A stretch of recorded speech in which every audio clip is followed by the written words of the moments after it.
नमस्कार। कभी ऐसा होता है कि दिमाग शांत होने की बजाय बस चिंताओं में ही उलझा रहता है। इसी को कहते हैं ओवरथिंकिंग।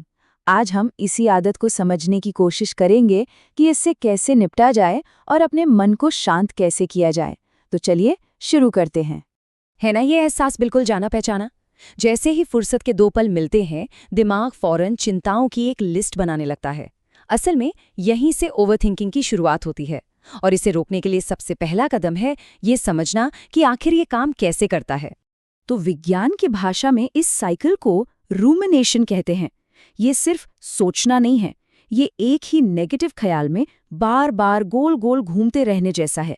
और रिसर्च भी यही कहती है कि ये आदत धीरे धीरे हमारे मानसिक स्वास्थ्य पर बहुत भारी पड़ सकती है। तो सवाल ये है कि इसका सामना करें तो करें कैसे। देखिए, सबसे पहला और सबसे जरूरी कदम है जागरूकता।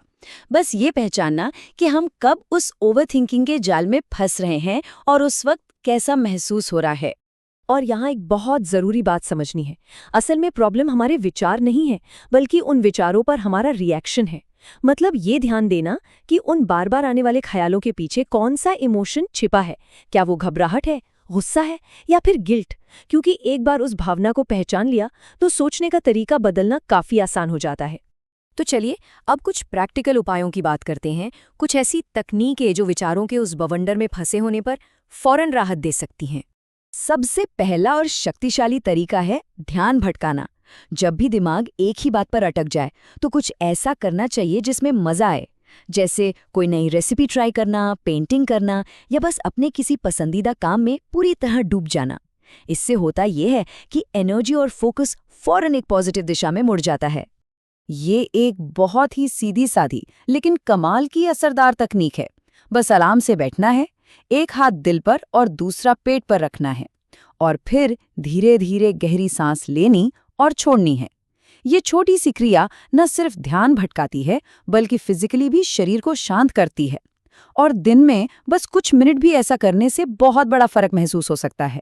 अगला तरीका है वर्तमान में रहना, मतलब खुद को उस पल में ग्राउंड करना। और इसके लिए कोई लंबे चौड़े मेडिटेशन की जरूरत नहीं है।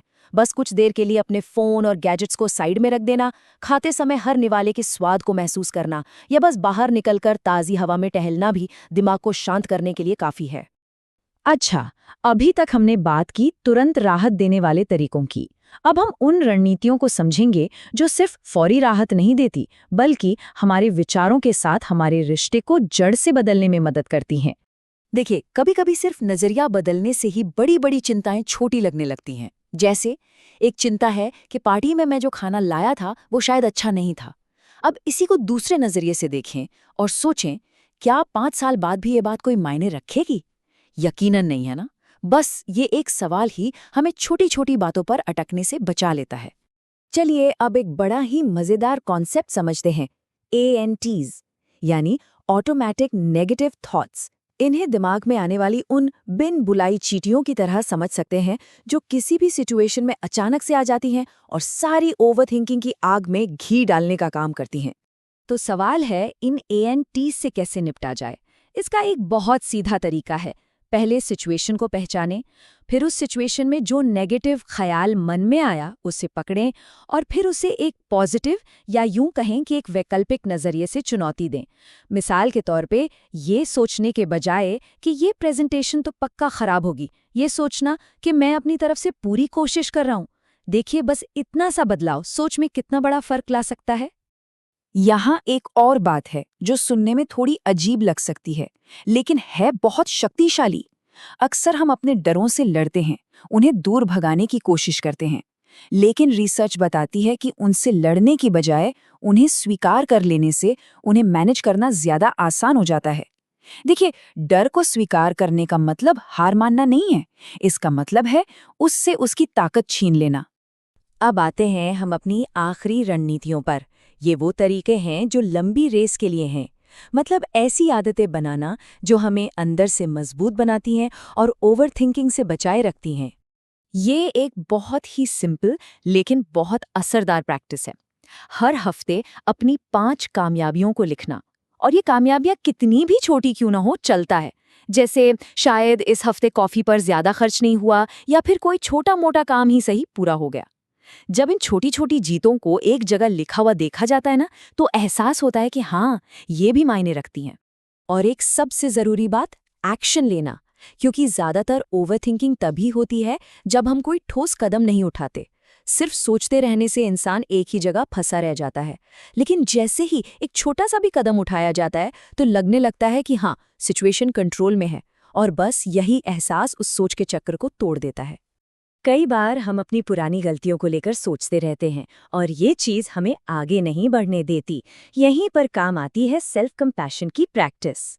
मतलब खुद के प्रति थोड़ा दयालु होना, अपनी भावनाओं को स्वीकार करना और खुद को ये याद दिलाना कि अरे परफेक्ट कोई नहीं होता, अपूर्ण होना या गलतियां करना बिल्कुल ठीक है। और हाँ, एक आखिरी और बेहद जरूरी बात, ये याद रखना कि हम इसमें अकेले नहीं हैं। मदद मांगना कभी भी कमजोरी की निशानी नहीं होती, बल्कि ये ताकत की निशानी है। कभी कभी किसी दोस्त, परिवार वाले या किसी क्वालिफाइड थेरेपिस्ट की मदद लेने से हमें एक नया नजरिया मिलता है जो हम खुद नहीं देख पा रहे होते। तो हमने काफी कुछ समझा। चलिए एक बार जल्दी से इन सारी मुख्य बातों को संक्षेप में दोहरा लेते हैं। तो सार ये है कि 3 मुख्य बातें हैं। पहली, इस बात को लेकर जागरूक होना कि ओवरथिंकिंग हमारे मूड को कैसे प्रभावित कर रही है। दूसरी, ध्यान भटकाने के लिए मजेदार और पॉजिटिव एक्टिविटीज का सहारा लेना। और तीसरी, मन को शांत रखने के लिए गहरी सांस लेने जैसी आदतों को अपनी दिनचर्या में शामिल करना। ये 3 पिलर्स एक बहुत मजबूत नींव तैयार करते हैं। और जाते जाते एक आखिरी सवाल, ये सारी जानकारी सिर्फ जानने के लिए नहीं है, बल्कि आजमाने के लिए है। तो क्यों ना आज ही किसी एक ऐसी चिंता को चुना जाए और उसे जाने देने की एक कोशिश की जाए। वो एक ख्याल कौन सा हो सकता है?